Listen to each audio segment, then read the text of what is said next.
Welcome back to Auto Tech, where we explore the latest and greatest in the world of high-performance cars and bikes.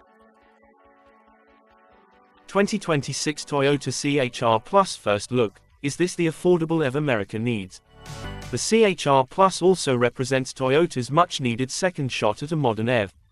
By incorporating a few lessons learned with the unlovable BZ4X, it should extend the range and speed up charging times. More important, it has the potential to crack the affordability nut that's choking the entire American EV market right now. We figure the success or failure of the Toyota CHR Plus depends less on the technical specs and more to do with the big or small number on the window sticker. We haven't heard a peep about pricing, but if the CHR Plus lands in the low $30,000 range, it could vault Toyota from electric vehicle back market to a legitimate competitor. The CHR Plus is making its debut in Europe, and Toyota hasn't yet confirmed details for the US market, so some of the numbers and finer points may change before it arrives at American dealers in the first half of 2026. We do know that the CHR Plus shares most of its powertrain components with the updated 2026 Toyota BZ4X.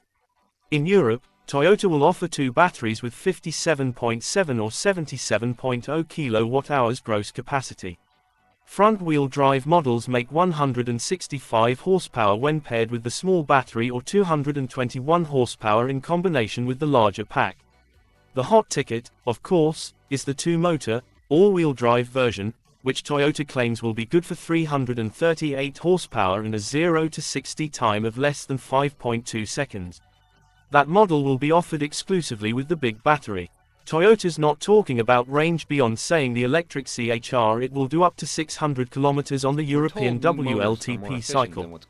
Convert that to miles, then lop off about 25% due to testing differences, and we're estimating the big battery, front-wheel drive range king could earn around 270 miles in the US's EPA test.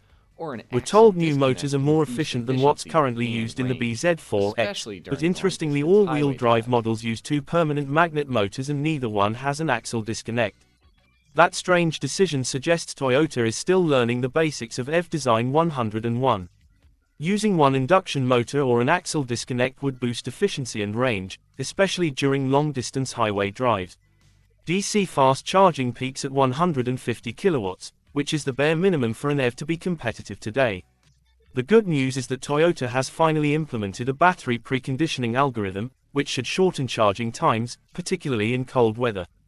It can be activated manually or automatically when you select a fast charging station in the navigation system. Compared to the 2022 CHR and the current BZ4X, the 2026 Toyota CHR Plus looks like a solid upgrade. But those foils are some of Toyota's biggest recent misses. The real test for any new car is how it stacks up against its strongest competitors. We'll have to wait for more details and seek time before casting those judgments. As we said from the start, what matters most is the price tag. A price around $30,000 would motivate a lot of buyers to overlook range or charging speeds that come up a little short.